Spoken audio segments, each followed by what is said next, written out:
નમસ્કાર, હું છું પ્રિયંકા. તમે જોઈ રહ્યા છો સિટી કવરેજ ન્યૂઝ. આજના મુખ્ય સમાચાર. જૂનાગઢમાં નરસિંહ મહેતા તળાવની કામગીરીની નબળી ગુણવત્તાનો પર્દાફાશ થયો છે અને એની ચર્ચા આજે શહેરમાં મોટા ભાગે થઈ રહી છે. નરસિંહ મહેતા તળાવના બ્યુટિફિકેશનની કહેવાતી કામગીરીની બિહામણી તસવીરો સામે આવી રહી છે.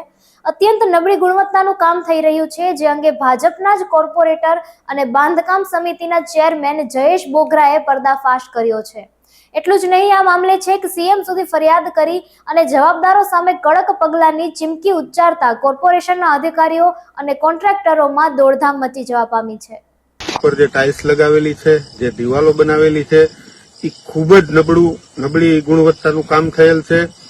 એક મેં વિડીયો પણ બનાવેલો છે કે ભાઈ જેમ હાથ ઉપર આમ મારો એટલે દિવાલથી ટાઇલ્સ હાથમાં આવી જાય કે ભાઈ જે એની અંદર કેમિકલ સિમેન્ટ જે ઉપયોગ થવો જોઈએ એ ખરેખર પૂરતા પ્રમાણમાં થયો નથી.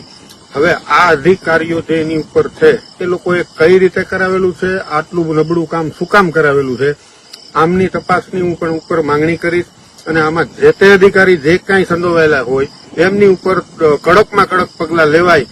આ માંગણી સાથે હું સીએમઓ, એમએલએ સાહેબ આમને બધાને રજૂઆત કરીશ કે આટલું નબળું કામ હું નહીં ચલાવું. ગિરનાર પર પ્રાથમિક સુવિધાનો અભાવ. હવે ગાંધીનગરમાં જેની રજૂઆત થશે, જ્યાં દર વર્ષે લાખોની સંખ્યામાં ભાવિકો અને યાત્રાળુઓ આવે છે, તે ગિરનાર પર્વત પર પીવાનું પાણી, ટોયલેટ બ્લોક, બેસવાના બાકડા જેવી પ્રાથમિક સુવિધાના પણ ફાંફા છે, જેના કારણે યાત્રાળુઓને ભારે હાલાકીનો સામનો કરવો પડી રહ્યો છે. સરકાર દ્વારા 130 કરોડ રૂપિયા મંજૂર કરવામાં આવ્યા હતા. બાદમાં વિકાસના રૂડા રૂપાળા નકશાના પણ પ્લાન બનાવાયા હતા, પરંતુ હજી સુધી તેની કોઈ પણ કામગીરી શરૂ થઈ નથી. હવે ધારાસભ્યની આગેવાનીમાં મંગળવારે ગાંધીનગર જઈ રજૂઆત કરવામાં આવનાર હોવાનું જાણવા મળી રહ્યું છે. જૂનાગઢના જોશીપરા વિસ્તારમાં ભૂગર્ભ ગટરમાંથી ભ્રષ્ટાચારની બદબુ. જોશીપરાના વિધાતાનગરમાં કરાયેલી ભૂગર્ભ ગટરની કામગીરીમાંથી ભ્રષ્ટાચારની બદબુ આવી રહી છે. અહીં 20 પરિવારો વચ્ચે ભૂગર્ભ ગટરની 4 ચેમ્બર બનાવવાની સ્થાનિકોની માંગ હતી, પરંતુ 2 જ ચેમ્બર બનાવી દેવાઈ છે. પરિણામે સ્થાનિક લોકોને નજીકના ભવિષ્યમાં જ અનેક મુશ્કેલીનો સામનો કરવો પડશે તેવી ભીતિ વ્યક્ત થઈ રહી છે. કોર્પોરેટરો પણ કોન્ટ્રાક્ટરના દબાણમાં હોય તેમ રજૂઆત કર્યા પછી પણ તમારી શેરી નાની છે, 2 જ ચેમ્બર જરૂરી છે તેમ કહી લોકોને બદલે કોન્ટ્રાક્ટરની ફેવરમાં જ બોલે છે. ડીઆરડીઓએ દરિયાઈ પાણીના ડિસેલિનેશન માટે પોલિમરિક પટલ બનાવ્યું.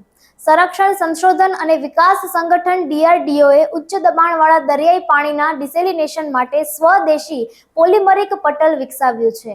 આ સંશોધન કાનપુરની એક પ્રયોગશાળામાં કરાયું છે. આમાં ખારા પાણી ક્લોરાઇડ આયનોના સંપર્કમાં આવે ત્યારે સ્થિરતાના ગંભીર પડકારને પહોંચી શકાય છે. આ સંશોધન માત્ર 8 મહિનામાં સફળતાપૂર્વક પાર કરવામાં આવ્યું છે.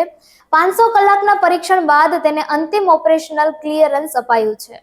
ITTF world table tennis championship માટેની ભારતીય ટીમમાં 3 ગુજરાતીનો સમાવેશ. ગુજરાતના 3 સ્ટાર માનવ ઠક્કર, માનુષ શાહ અને હરમિત દેસાઈનો ભારતીય ટીમમાં સમાવેશ થયો છે. 17 થી 25 મે દરમિયાન કતારના દોહા ખાતે આ ચેમ્પિયનશિપ યોજાશે. રક્ષા મંત્રી રાજનાથસિંહ પહોંચ્યા શ્રીનગર. દેશના જાબાઝ જવાનો સાથે મુલાકાત કરી, જ્યાં રક્ષા મંત્રી રાજનાથસિંહે દેશના જવાનોનો વધાર્યો જુસ્સો અને કહ્યું કે તમામ દેશવાસીઓને સેના પર ગર્વ છે. અને રક્ષા મંત્રી રાજનાથસિંહે પાकिस्ताने छोड़ेला शेलનું નિરીક્ષણ કર્યું. पहलगाम हमले के बाद हमारे जम्मू कश्मीर की जनता ने पूरी एकजुटता के साथ और पाकिस्तान और साथ ही साथ आतंकवादियों के प्रति जिस प्रकार से अपने गुस्से का इजहार किया है, मैं जम्मू कश्मीर की जनता का भी अभिनंदन करता हूं. मेरे साथियों, आपकी उस ऊर्जा को महसूस करने आया हूं जिसने दुश्मनों को नष्ट नाबूद कर दिया है. आपने जिस तरीके से सीमा के उस पार पाकिस्तान की चौकियों और बंकरों को आपने ध्वस्त किया, दुश्मन मैं समझता हूं उसे कभी भूल नहीं सकता.